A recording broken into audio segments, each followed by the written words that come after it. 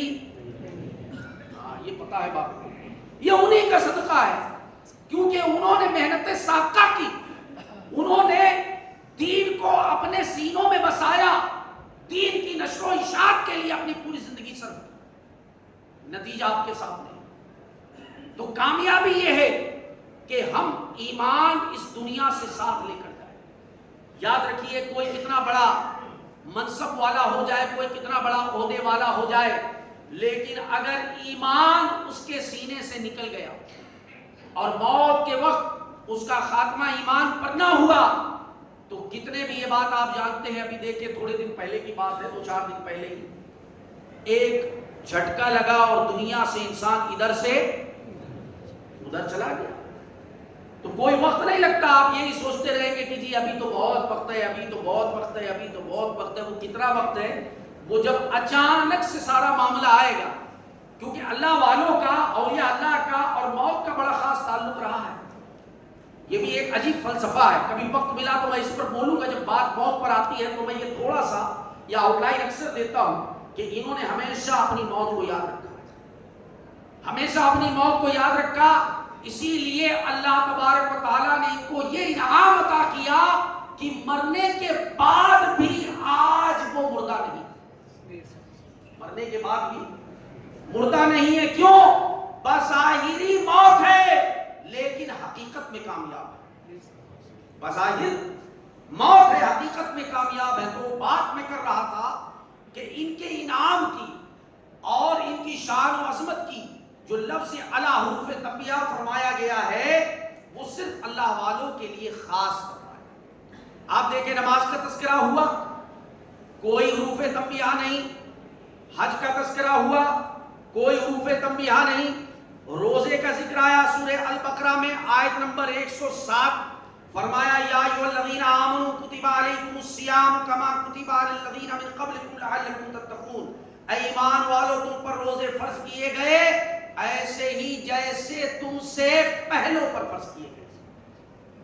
لفظ اللہ کا استعمال نہیں کیا اللہ نے. اسی طرح زکوٰۃ کا ذکر آیا, الذی جمع مالا وعددا یحسب ان مالہ اخلدا, کہ وہ لوگ جو گن گن کر رکھتے ہیں, جمع کرتے ہیں, سوچتے ہیں یہ ہمارے کام آئے گا. اب تو کہہ رہے ہیں کہ جی آپ ہیلتھ انشورنس کروا لیجیے, نہیں تو آپ ہاسپٹل میں جائیں گے تو لمبا چوڑا بل بنے گا. میں نے کہا میرا رب چاہے گا تو ہاسپٹل میں جائیں گے. کیوں؟ وہ بچانے پر قادر نہیں ہے. کوئی مائکا لال ہے جو یہ کہہ دے کہ وہ قدرت نہیں رکھتا؟ ارے وہ چاہے تو ایسے اسباب بنا دے کہ بندہ پیدا ہونے سے لے کر اور دنیا چھوڑنے تک کبھی ہاسپٹل کا منہ نہ دیکھے. بالکل ممکن ہے، پاسبل. لیکن یہ اس کے لیے تھوڑا سا ہمیں اپنا ذہن بنانا پڑے. تو فرمایا کہ وہ جو جمع کرتے ہیں وہ جمع نہ کریں، اس میں سے زکوٰۃ ادا کریں. آپ دیکھیں کہیں بھی حروف تنبیہ کا استعمال نہیں کیا گیا. کیا ریزن تھا؟ کہ جو اسلام کے ارکان ہیں، بیسک فنڈامنٹلز آف اسلام، اس کا ذکر کرتے ہوئے بھی اللہ تبارک و تعالیٰ نے حروف تنبیہ کا استعمال نہیں کیا. کیوں؟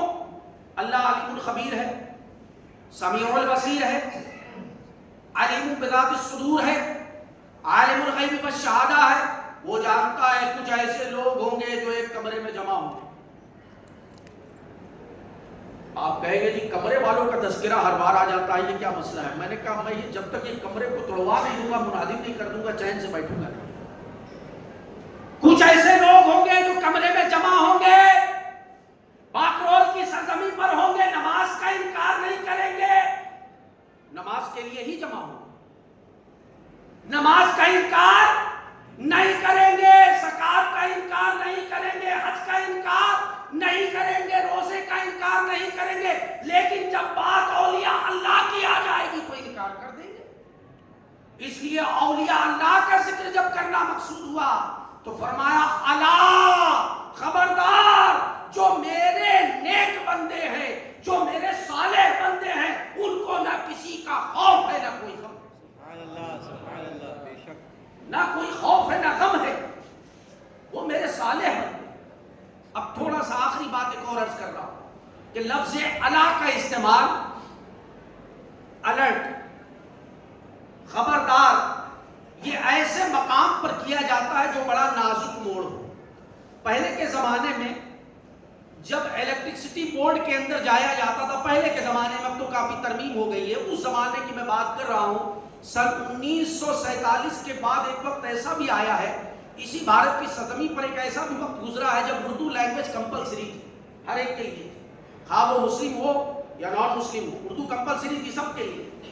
وہ پرانے زمانے کے لوگ بتاتے ہیں کہ الیکٹرسٹی بورڈ کے اندر جب جاؤ تو الیکٹرسٹی باکس جو ہوتا تھا جس کے اندر پورے وائر کے کنیکشن ہوتے تھے، اس کے اوپر سرخ روشنائی سے، سرخ ریڈ انک سے لکھ دیا جاتا تھا خبردار، لکھ دیا جاتا. میں نے کہا بھائی یہ تو بڑا عجیب فلسفہ ہے. لوگوں نے پوچھا کہ بھائی یہ ایسا کیوں تھا؟ یہ تو میرے بھی سمجھ میں نہیں آیا، لیکن میں نے دیکھا، اپنی چشم سے، اپنی آنکھ سے دیکھا کہ یہ مسئلہ تھا. میں نے کہا اس کا ایک ہی ریزن ہے بھائی، الیکٹرسٹی بورڈ ہے، ہر طرح کے لوگ آتے ہیں، سمجھدار بھی آتے ہیں، ناسمجھ بھی آتے ہیں، دانا بھی آتے ہیں، نادان بھی آتے ہیں، ہر طرح کے لوگ آتے ہیں. تو کہیں کوئی یہ نہ سوچے یار یہ باکس بنا ہے اس کے اندر کیا ہے، کہیں کسی نے پیڑے تو نہیں رکھ دیے، لاؤ نکال کے ایک دو کھا ہی لیں، اس میں کیا ہے. تو جو ہوشیار لوگ تھے الیکٹرسٹی بورڈ کے، انہوں نے اوپر سے لکھ دیا خبردار کہ اس کو معمولی سمجھ کے ہاتھ مت لگانا، اس کے اندر الیکٹرک وائر ہیں، اگر معمولی سمجھ کے ہاتھ لگایا تو جان جانے کا خطرہ ہے. بلا تشبیہ و بلا مثال، جہاں جان جانے کا خطرہ تھا وہاں دنیا دار نے خبردار کا بورڈ لگا دیا، اور جہاں ایمان کے جانے کا خطرہ تھا وہاں پروردگار نے خبردار لکھ دیا. یہ میرے نیک بندے ہیں، یہ میرے صالح بندے ہیں، ان کو معمولی جان کر، ہلکا جان کر زبان سے کچھ نازیبا کلمات استعمال مت کر دینا. وہاں جان چلی جائے گی اور یہاں کوئی نازیبا جملہ بولا تو ایمان چلا جائے گا. یہ اللہ والے، ان کو اللہ نے وہ مقام عطا کیا ہے، وہ مقام، وہ درجہ، وہ قدر و منزلت عطا کی ہے کہ یہ چاہیں، وہ کسی نے کہا تھا کہ چاہیں تو اشاروں سے اپنے کایا ہی پلٹ دے دنیا، چاہے تو اشاروں سے اپنے، زیادہ کچھ کرنے کی ضرورت نہیں، صرف اشاروں سے اپنے کایا ہی پلٹ دیں. دنیا کی یہ شان ہے ان کے غلاموں کی سردار کا عالم کیا، سردار کا عالم کیا۔ اچھا، اب اسی بات پہ ایک آخری بات اور سن لے، پھر موضوع یہ ہمارا کمپلیٹ ہو جائے گا۔ ہم اگلے جمعہ کو ایک نئے موضوع کے ساتھ حاضر ہوں گے اگر زندگی رہی تو۔ ایک تو ہے اولیاء اللہ اور ایک ہے من دون اللہ۔ اب ہمارے وہ جو سنی بھائی صرف سن کر سنی ہو گئے اور پھر سن ہو گئے، اور پھر ان کو زائگوٹ کا انجیکشن بھی دیا جانے کی کوئی ضرورت نہیں۔ ایک زائگوٹ کا انجیکشن ہوتا ہے، وہ دیتے ہیں سن کرنے کے لیے، کہ کسی کو سانپ کاٹ لے، بچھو کاٹ لے تو سن کرنے کے لیے پہلے اس کو زائگوٹ کا انجیکشن دیتے ہیں، لیکن اس کی ضرورت نہیں، وہ سن پہلے ہی سے ہیں، سن ہو گئے، اسی لیے سنی ہو گئے۔ تو اب ان سے اگر کوئی پوچھ لے کہ بھائی دیکھیے قرآن تو کہتا ہے وَمَا لَكُم مِّن دُونِ اللَّهِ مِن وَلِيٍّ وَلَا نَصِيرٍ، قرآن کیا کہہ رہا ہے؟ وَمَا لَكُم مِّن دُونِ اللَّهِ مِن وَلِيٍّ وَلَا نَصِيرٍ، اللہ کے سوا تمہارا کوئی ولی، کوئی مددگار، ولی سے مراد دوست، کوئی تمہارا دوست، کوئی مدد کرنے والا اللہ کے سوا نہیں ہے۔ تو اب ذہن اس نے بھٹکا دیا کہ دیکھو کون کہہ رہا ہے، بولو بھائی، قرآن کہہ رہا ہے۔ بھائی کون کہہ رہا ہے؟ قرآن کہہ رہا ہے۔ اب قرآن کی مانو گے کہ نہیں؟ تو یہ ہمارا سن والا سنی یہ بولے گا کہ ہاں بھائی قرآن کہہ رہا، تو بالکل تو کہا تم کیوں غریب نواز کی بارگاہ میں جاتے ہو؟ تم کیوں ابھی بولے بھائی 11ویں شریف کا پیکیج نکلا ہے، بولے 1,15,000 کا، تو 1,15,000 خرچ کر کے بغداد معلیٰ میں، جبکہ قرآن صاحب کہہ رہا ہے کہ اللہ کے سوا تمہارا کوئی مدد کرنے والا نہیں ہے۔ اب باکرول کا سنی مسلمان پھنس گیا چکر میں، کہا یار یہ بڑا پیچیدہ مسئلہ ڈال دیا، ہم تو جاتے ہیں، اپن تو جاتا ہے بمبئی کی بھاشا میں کہے تو، لیکن اب جواب کیا دیں؟ تو بڑا آسان مسئلہ ہے۔ دیکھیے، جب تک آپ قرآن و حدیث سے رہنمائی حاصل نہیں کریں گے، جب تک آپ کے پاس کوئی جواب نہیں بنے گا۔ ایک طرف قرآن نے کہہ دیا وَمَا لَكُم مِّن دُونِ اللَّهِ مِن وَلِيٍّ وَلَا نَصِيرٍ، اللہ کے سوا تمہارا مدد کرنے والا کوئی نہیں ہے۔ اور جب ہم اسی قرآن میں تھوڑا سورہ البقرہ سے آگے بڑھ کے ہم پہنچتے ہیں من سورۃ المائدہ پارہ نمبر 7 کے اندر، تو فرمایا گیا انما ولیکم اللہ ورسولہ والذین آمنوا، تمہارا مدد کرنے والا اللہ ہے اور اس کا رسول اور یہ ایمان والے بھی ہیں۔ اب کیا مطلب ہے؟ قرآن میں اختلاف، ایک طرف تو کہا کوئی مدد کرنے والا نہیں ہے، دوسری طرف کہا کہ نہیں مدد کرنے والا اللہ ہے، اللہ کا رسول بھی ہے، اور یہ صاحب ایمان بھی، صاحبان ایمان بھی، یہ بھی مدد کرتے ہیں۔ بولیے مدد کرتے ہیں کہ نہیں؟ ابھی ہاں میں نہ کہ نام یہاں سمجھ میں نہیں آ رہا۔ تو اب یہ اختلاف کا مسئلہ کیا ہے؟ دیکھیے تھوڑا سمجھنے کی بات ہے۔ آپ پہلی آیت پہ غور کریں گے، فرمایا وَمَا لَكُم مِّن دُونِ اللَّهِ، یہ جو من دون اللہ ہے ان میں تمہارا کوئی مدد کرنے والا۔ من دون اللہ کسے کہتے ہیں؟ من دون اللہ کہتے ہیں بتوں کو، بتوں کو کوئی مدد کرنے والا بتوں میں نہیں ہے، کہ اگر بت سے کوئی مدد طلب کرے، کسی بت کے پاس جا کے، وہ ان کا حال تو یہ ہے کہ یہ اپنے اوپر بیٹھی ہوئی مکھی بھی ہٹا نہیں سکتے۔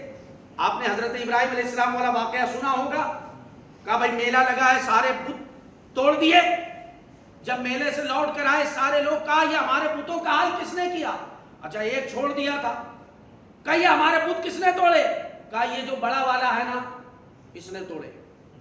کیونکہ دیکھیے یہ سسٹم ہے، بڑے کو اکثر چھوٹے پہ غصہ آ جاتا ہے، تو یہ بڑا والا سلامت ہے اور چھوٹے والے ٹوٹ گئے، تو بڑے نے چھوٹوں کو توڑ دیا۔